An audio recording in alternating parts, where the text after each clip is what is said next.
Backseas Musical Podcast.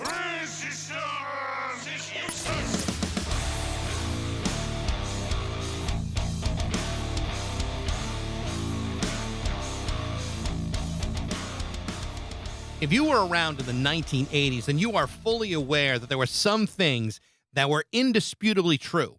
MTV was more essential than high school algebra. You likely owned something from the Chess King, or at least wished that you did, and at least somebody you knew was really into the Police. Now, I happen to be all three of those people.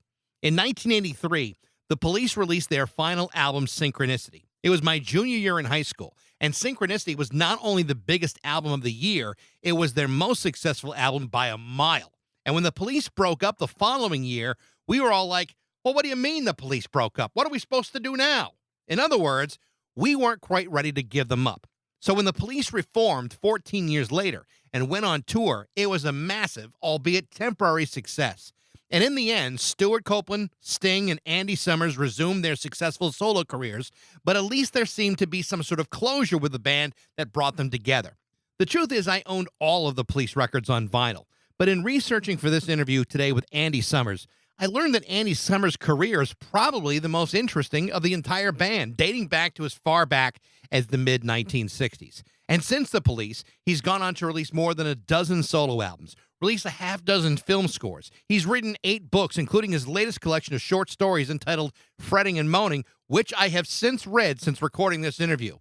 This is my interview with the great Andy Summers of the Police on Backseas Musical Podcast.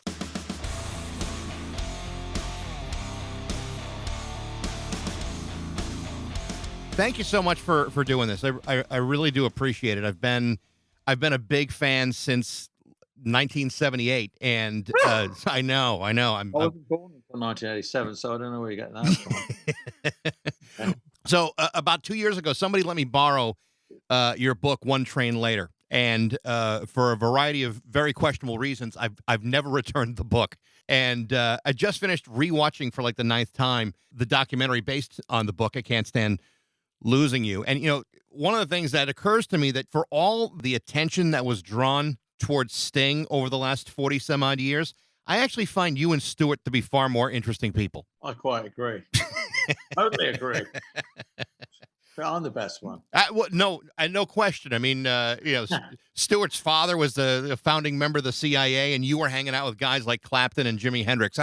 I don't hear Sting doing any of those things. He was in a coal mine in Newcastle, in right. Northern England. And that's not interesting. This is going to be all about you today. So okay, I like it. When I read the book, there were a number of moments throughout the story where which book? One Train Later. I'm going back here a little bit because, and I know you've got a new book, and I do want to talk about that for a second. But one of the things that occurs to me as I inform myself about your history is there's maybe 30 or 40 holy shit moments in that book where you don't even realize the kind of background you came from, going all the way back to the mid-60s. What was going on in England back then?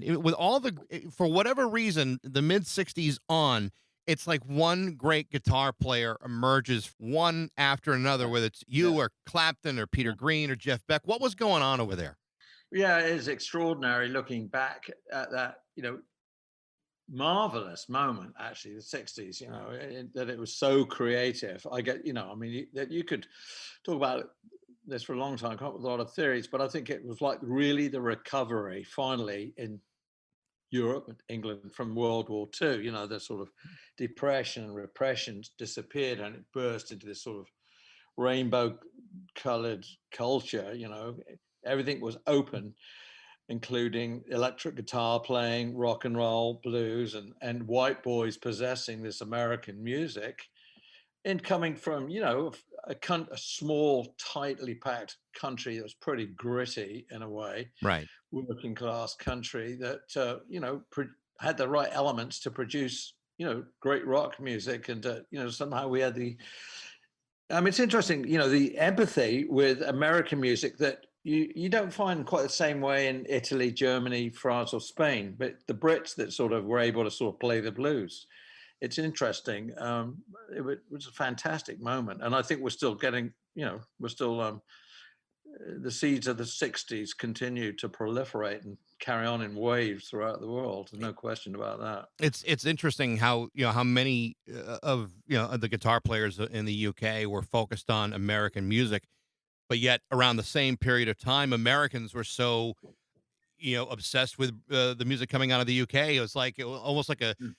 like an exchange program of great bands and music. At least that's what it seemed like, that you guys were cultivating great stuff over there, and all of that stuff was being informed by what was going on in the U.S. No, I mean, I think we all look to America. I mean, America's, greatest artistic contribution, I think, is music, the jazz, or, the Motown, you go on. There's so much great stuff came out of the US in terms of musical hybrids because of the history of the nation, black slaves come into, Africans come into America, meeting with white people, and all this incredible music all over the country that appeared over time. Highly influential on Brits. I mean, the state of British pop music at that time was pretty diabolical. And with the 60s, really trite, stupid stuff. I can remember some of those things like, "You're a pink toothbrush, I'm a blue toothbrush. How much is that doggy in the window?" So on and so forth. Real rubbish. And, maybe in a way it was sort of, I mean, the first band I was in was definitely rhythm and blues. And we were really trying to be Ray Charles, James Brown, Rufus Thomas, all the great R&B African American artists that were coming out in the States. And then, of course, the Beatles were doing that as well. And then the Beatles were four white boys who sort of spearheaded the revolution, where everybody started to write their own songs and want to be the Beatles, and the whole sort of possibilities of pop music and guitar playing arose at that point. It was just an incredible sort of cultural melting point. It's interesting how in at least in white America, we learned more about the blues from the British than Yeah. we learned from our own citizens who were Yeah. creating this stuff the entire time. Well, I guess, in a weird way, superficial way, it took somebody like, I mean, there were guys like Mike Bloomfield in the US as well, who were, white guys playing, the black blues. And of course, in London, we had, well, principally, I'd say Eric Clapton, who was the first one who sort of ascended in that. And I knew him very well in those days. And he was kind of a cute guy, I suppose, and he could sing a little bit at the beginning, not much. But that was sort of the start, and it started kind of, the blues boom in London. Actually, it was the blues boom. Everybody wanted to do the Eric, and it all caught on. But Right. of course, it was all copied from the US. I mean, Eric was doing solos, note for note, from like Albert King and BB King and all of them. That's what was going on. You said So- you were friendly with Clapton, but you were also pretty friendly with Jimi Hendrix, and I know that when he came and performed, that the story is the first time, he just kind of mopped the floor with everybody, and I mean, what was Jimi Hendrix like to hang out with? he sent a shockwave through London and pretty much wiped out every guitar player in London within about a week. It was all over, because this guy was coming from another planet. Well, it's quite incredible. He was a very almost shy, soft-spoken guy. You'd think is an introvert. On stage, it was something else. But around him, he was not a big mouthy, high personality guy. It was all in the playing. There's a story about you actually with him playing bass with you. Yeah, he did. Well, we're really going back a long time. Yeah, I happened to be in Los Angeles and in Hollywood, and we were all in a circle. Everybody, I was in the Animals then, and we all kind of knew each other. Right. We got the word that Jimmy was going to be playing it. I think it was called TTG Studios down on La Brea in Los Angeles. So we went down to see him because we kind of knew him. I went with Zoo, maybe one other person. There's only about two or three of us. Went into the control room, and there was Jimmy leaning back. He had the hat on with the feather and the white Strat, and and all that. And it was just roaring, and it was like, stopped you dead in your tracks. I mean, it was like a force of nature. And he sort of gave a shy wave and came into the control room. I don't know, was listening. I personally wandered out into the control room. Mitchell was sitting at his drums messing around, and I knew Mitch as well, of course. So I picked up a guitar. I think it was a Les Paul, and it was the right way around. It wasn't left-handed like for Jimmy. So I started playing it. I started jamming with Mitch, and then I mean, it's miraculous when you think back about it. Jimmy came out and picked up the bass, and so we just continued on as a trio. Then after about 10, 12 minutes, Jimmy said, "Hey man, you don't mind if I play guitar for a bit?" I said, "Yeah." Yeah, give me the bass, and so that's how it went. But And there was actually a recording of it, I think, it surfaced years later. I think it was Eddie Kramer was recording it. really. And I knew him too. Yeah, I think it was. And anyway, it did come out later. Somebody found it. And then we all jammed together for about 15 minutes and had our little moment. I mean, that had to be a lot of fun to be playing with a guy like that. Well, he was the top of the world at that particular moment on the guitar. Everybody was like totally in awe of Hendrix. He was the man.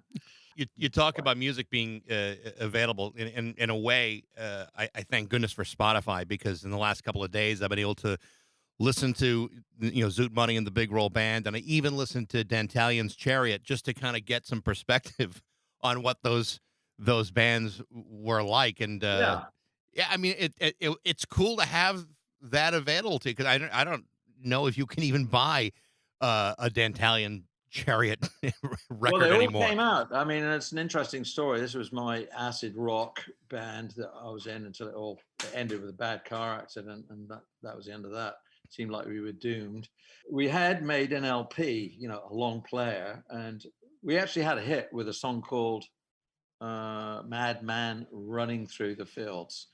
This is very much of that period, but it was a hit. It was in the top. It was in the charts. So that was very good news for us. We made an LP for Columbia, and somehow with the end of the band and all this, and I left and came to the US, the record disappeared, and it took something like 25 to 30 years to find it. And Zoot found it somewhere in the basement of, Columbia Record building in London. It was somewhere. He actually got it, and it came out first as a single LP, I think, or double CD. That came out as a double CD. It all got out, finally, and it was kind of hilarious to listen back to that moment in time, very Spinal Tap in a way, but very sweet, It's definitely of that psychedelic period. There's no question about it. But the Big Roll Band was actually a pretty good R&B band. I thought it was a really good band. It was a great band. It was a real good band. Great R&B, blues singer, very entertaining, great on stage. And, we had a really tight outfit, but it was all, James Brown. I mean, I think our first show was all of what we just did was James Brown live at the Apollo. A-side, that was our show. So anyway, great fun when you're like 18, 19 years old. This is what I was doing, great training ground for the future. Absolutely. So let's talk about the Police here for a minute, because yeah, I'm going to promote my book, man. Yeah, I'm going to get. I'm going to get to the book. It's all in there. I know, and what's really cool about this is the first time that you guys play, you talk about a chemistry or an inference that you guys were just nailing it from pretty much the start. Was that something that, I mean, once you find the right guys, and it seems like in bands that's really kind of the magic. Once you find the right mix of guys, it's just like this organic thing that happens where this chemistry that you can't say, oh, this is the formula and this is what we need. It doesn't work that way. It's sort of an act of nature. If it happens, you're very lucky. Is it even possible to describe what that chemistry is all about, or is it really something that's almost indescribable? Yeah, it is kind of slightly mystical, I think, when you get these three people with three sets of energies and different personalities, but somehow in the music it comes together, and it certainly did with the Police. Very hard to ever repeat again. People used to come at other guys, musicians, oh, we could have done that, we could have done that. I said, no, you couldn't. No way. Not in a million years you couldn't have done that. Yeah. It's unique. Otherwise, everybody would be doing it. Yeah. Yeah. Well, of course, it was hugely influential. And I like to think a lot of my guitar playing ended up in the lexicon of possible guitar styles, which it did. It did. It all did, you know, and but the band was unique, I think, unrepeatable. And I think it's why it's still as big as it is. It's still fresh sounding. I did an interview with Miles Copeland a couple months ago, and he had just written a book about his career and his life, and there was a couple stories about the Police that I've heard, but his perspective of it was much more detailed and a little bit more graphic. He talked about the hesitancy that you guys had about the song Roxanne, like you didn't feel like it fit with all the other stuff, and it got played for him, and then all of a sudden he says, "No, that's the hit of your career," and I can tell you the anecdote if you like. Sure. Miles is a different kind of person. We won't go into that. I'm just going to pay him a small tribute here, and that's going to be about as much as I want to say. We were, starting out trying to find our way in the studio. I mean, our beginnings were funky because no one wanted us. We could only get in this particular studio on like a Sunday afternoon. And we did it for about 6 months, which is how the first album, Outlandos, was made. And we kept updating it until we thought, we've got an album, And Miles would make these moody, non-speaking visits once in a while because Stuart was his brother. But we were sort of suffering from reverse nepotism, if you like. Right. And we played him our tracks, whatever we were playing, thinking, oh, it's going to like this. I don't know why we felt like this, but we did at that point because it was early days. Didn't like any of it. And then we put on Roxanne, and he jumped up and down on the sofa and went, that's it, and he absolutely thought Roxanne was a great hit. And he was right. And he took it to A&M next day, and they were interested. They suddenly, somehow, corporate record company people, what the beep do they know? They got it. And it came out. It didn't go anywhere really, except it got notice in the music magazines, music papers in England, like, this might be a band to watch, But it wasn't a hit. That came the second time around when we released it 1 year later, and it went straight to the top 10. I think it went to number 1. Then, of course, it was number 1 everywhere in the world anyway. So, yeah. I mean, strange sort of jump, fits and starts. But Miles spotted it. So what was the hesitancy for you guys with that song, which is just well, because we were deep in the fury of the London punk scene. It was nothing but gobbing and spit and no musical ability whatsoever. And we had a song called Roxanne, like a ballad, and we were kind of scared to play a ballad. Like, God, this is absolutely going against the way everything's going. We can't possibly do this. And yeah, of course, it was what it was, will be forevermore. It's funny how, early on, you guys got lumped into this punk rock genre, which, anybody who really was into punk music knew that was not what the Police were all about. But, whether it was the press or, radio stations or the record company, you're trying to kind of understand or, put you guys in some sort of box for some sort of descriptive language, to be lumped into that, but to not be a punk band. No, we weren't at all. I mean, in a lot of ways, I look at the Police as being a little bit like the Stranglers used to be, not really a punk band. Much better though. Yeah. Much better. But also, older than a lot of these punk bands were too. And you could actually play your instruments as well. Yeah. No, look, the prevailing credo was you don't have to play. We're just, we're all about revolution. It's all bullshit. Most of them were from sort of middle class families. They weren't even working class, but they liked the uniform. So, there was a dress, there was a style. It was the cool thing to be, was to be punk and to do all this stuff. You can totally understand. It was a sort of youth movement that only lasted about 3 years, actually. And we came in, and for us, it was sort of a flag of convenience. The first songs we played were very fast and kind of punky. Things like Dead End Job, Landlord. I mean, they were terrible, but they, this went on for a little while. Once I was in the band and we started, we didn't have any gigs, so all we could do was rehearse. So we rehearsed a lot. We started to, and I was obviously a different sort of guitar player. And this is where, all this has been written about a million times. Sting started to see what was possible. And it turns out that he had a big thick book like a Bible with all these lyrics and ideas that he wanted. And now he had, I was the what's the right word, conduit, if you like, Right. put myself down a bit, that all these things could come to life. And that's as we sort of reshaped ourselves, and it didn't sound like punk anymore. Suddenly it only sounded like the Police, and we found our signature sound through, always being in the studio and people going, you guys, you sound different. You've got some, I don't know, it was a new thing. But we had great songs. We had a great singer, and the band was different. So it was like meta punk, if you like. Right.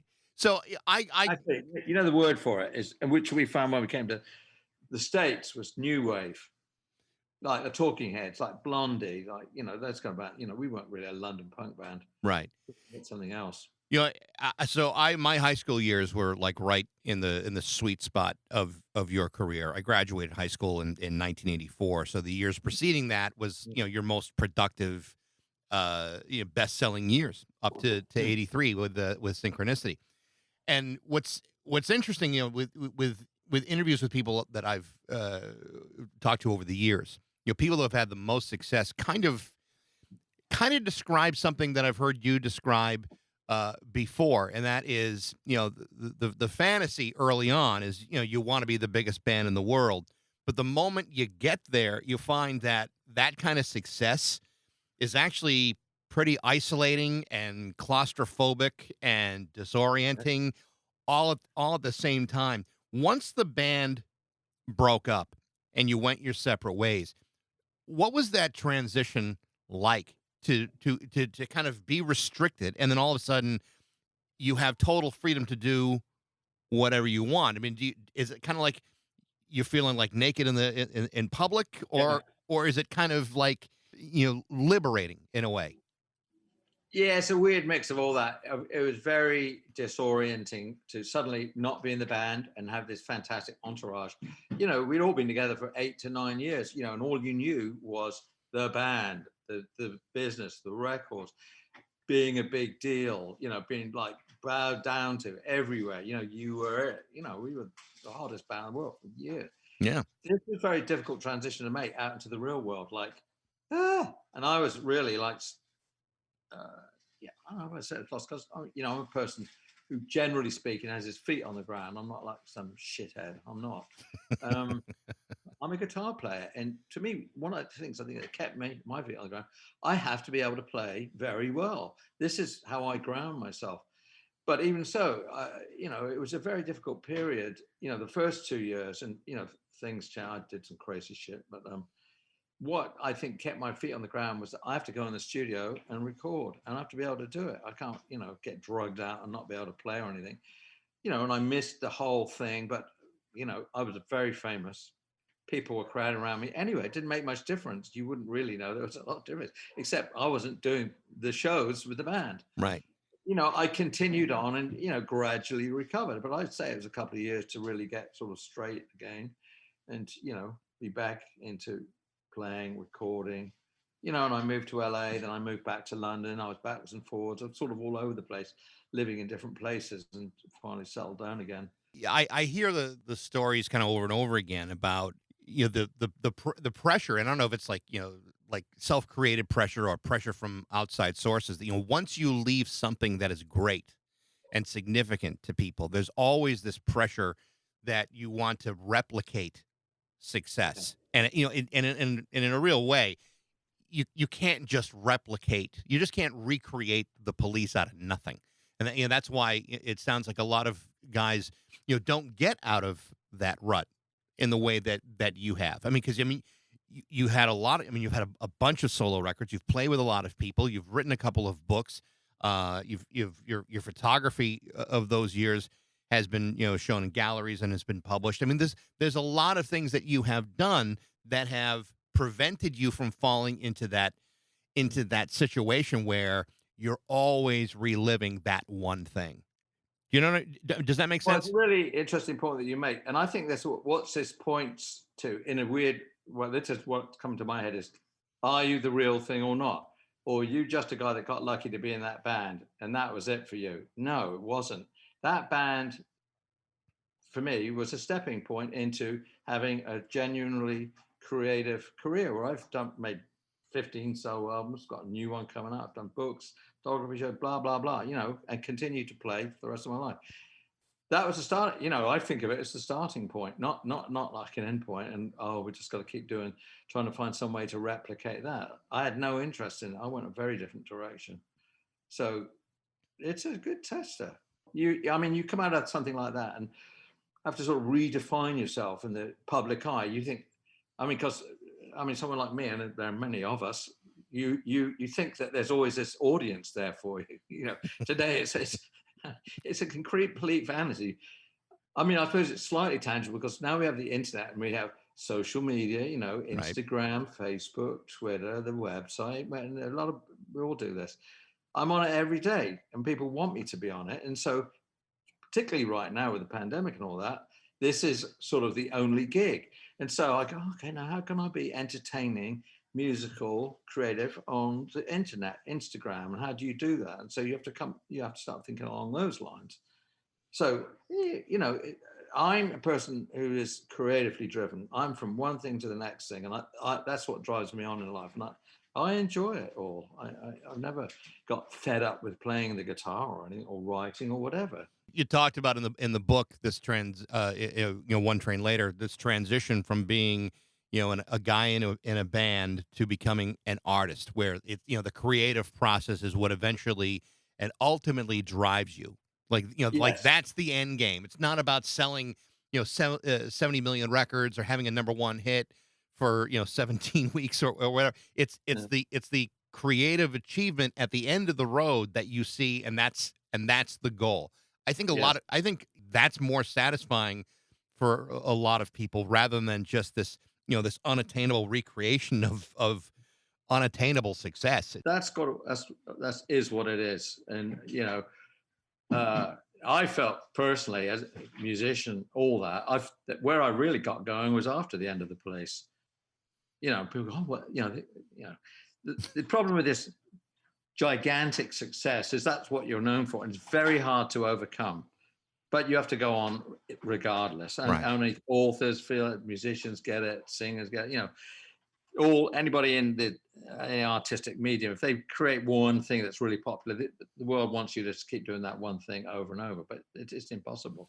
When you guys got back together for that reunion tour in 2007, which, it's hard to believe that's, 14 years ago? That's a long time ago. Yeah, I know, it's amazing already. So, that kind of went pretty quick. What was it that got you guys to put aside any differences or awkwardness to go back and to do that tour? Well, the cynical answer would be money, but I don't think that was it. I think we all wanted the thrill of it, because what I personally, any goal for me was to go, we were the best band and we still are, and you motherfuckers are going to get it tonight. And that's what they got. They got the best fucking band in the world. And we went out there. I thought it was the best we ever played, because none of us had ever stopped. We'd all been playing, writing and recording all the way through until we did that big tour again. And of course, all the technology was incredible by the time we got to go out. It was an amazingly deluxe tour with incredible technical support and everything. It was wonderful. So, and very satisfying to only play in stadiums. That's what we played in all over the world, and have such a massively successful tour. It was a complete win for everybody.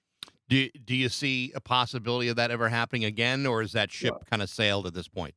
I think it sailed, but life is weird. I just don't really know. I would be miraculous. If Sting and Stuart went down on bended knee and really begged, I might think about throwing them for us. I don't know. I'll have to think about those bastards. So you would be the one dragging your heels on that one? Yeah, I'll be dragging my heels, making it hard for them. I'd have to have the most money. So, Well, you deserve, as the most interesting member of the band, I think you would deserve that. Well, I appreciate it. I do want to talk about the new book, Fretting and Moaning. Right. This is, I think this is a really cool thing. It's 45 short stories that you've written. I assume these short stories you've been working on for an awful long time. Not really. There are a couple in there that are about 10 years old. I mean, maybe Mhm. I had like 5 or 6, and I was on stage. I was doing a multimedia one-man show, and I would read some of these, and they would go down and storm. People were like, "Oh, very fun," and I showed them to people and got really good response. And and I'm used to writing. I wrote the autobiography, and I thought, I'm going to go on. And so I just sort of started. I must have spent a portion of time really bearing down on it, writing every day. I had all sorts of notes, ideas for these stories until I pierced that, got the whole thing together, and Right. then went out there to get it published. And I'm very happy to see that it's actually doing really well, and it's a very interesting publisher in England as publishing the book.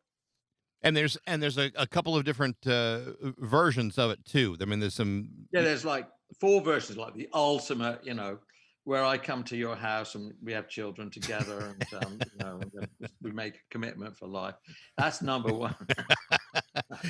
I jest. No, Oddly so- enough, that's the cheapest one, right? yeah, that's what easy sell. Yeah, that's 4. Yeah, deluxe, ultra deluxe, with the Stein thing. Then the lovely hardback, and then there's a softback that I think will turn up on Amazon probably in September. Right. And I am going to make an appearance at the Grammy Museum in Los Angeles on the 18th of August. If people want to fly from Boston to LA to see me, Why wouldn't That's they? Why wouldn't they do wouldn't that? it, Or I'll come to Absolutely. Boston and make a visit. So I'm doing that. It'll be my 3rd time. I always enjoy it because it's a nice, very posh little museum with a nice little, 200-seat room. Right. It's always pleasant, and maybe we'll sell the book there. I don't know. The moment you get it on, you go to andysummersbook.com and you can pre-order it. Now you kind of hinted that there's some new Andy Summers music coming out too. Yeah, actually, we'll have a new album. It's called Harmonics of the Night, and that'll be out in October. We just sent everything off to have it actually manufactured. Mm-hmm. This is a bit of a gap for me between putting out CDs because of the pandemic. Everything sort of went south. But I have a photography show in London at Mayfair Leica. The book, with a catalog, the photo show, and the CD all coming together at that point in time. I'll be playing Richard III at the Old Vic. Just want you to keep it all tabs on. well, good, because I'm writing notes. I want to make sure I get to every one of these things. Richard III. Richard Shakespeare. III. Well, the book you said is Fretting and Moaning, looking for like a September release in the States, or is it It might be on Amazon by then. It's available now. You can pre-order it. I mean, he has a way of doing it. This gentleman has got a very nice publishing company, but he does everything on the internet. So it's on Instagram, a lot on Facebook, and he sort of builds the audience. And I've done a couple of little things on Instagram, like reading a couple of the shorter stories to camera, and people love it. So I don't mind doing a few of them that way. That's awesome. I can't wait to read the book. I can't wait for You haven't read another. it? Oh man, You No, should be doing this here. I thought you'd read it. the new one. Oh, we have, No, Oh. I did not get a copy yet. But I'll buy it. oh, I'll go ahead. no, that's why you're being so quiet about it. Because everybody's supposed to have read the book, so then we have an informed interview. Because I think I can tell, talking to you, would enjoy it. I would love it. I would love it. Yeah. Like Well, eventually. like I said, I've been in your corner for an awful long time. Since Roxanne was out, and ever since. So to read the book, to talk to you, to hear new music, I really Well, do you may want to appreciate it. come back after you've read the book, and because you'll have a lot of new information, shocking information. Well, I'm sure. Well, it's not so much whether I would want to talk to you. Would you want to redo this again? Maybe. Maybe. Yeah, you That's all. might be able to talk to me. I might want some money next time. I don't know. Oh, okay. Well, yeah. I got $20 in my pocket. I don't know if that'll be enough. 20 books is good. It's a start. It is a start. Andy, it is a real pleasure to talk to you, and best of luck with all this stuff. I can't wait to hear the new stuff and to read the book. It's Okay. It's awesome. All right, mate. All right. Nice to talk to you. Thank you, Andy. We appreciate the time. Take care. All right. Ciao. The name of Andy Summers' new book is Fretting and Moaning, and it's available on pre-order. And like he said, his new album is due later in the fall, sometime around October. If you enjoyed the podcast, I'd love to hear from you. You can contact me at bax@rock102.com. Feel free to share it, review it, and please check out our socials on Facebook, Instagram, and Twitter. Come back next time for our next episode on Baxi's Musical Podcast.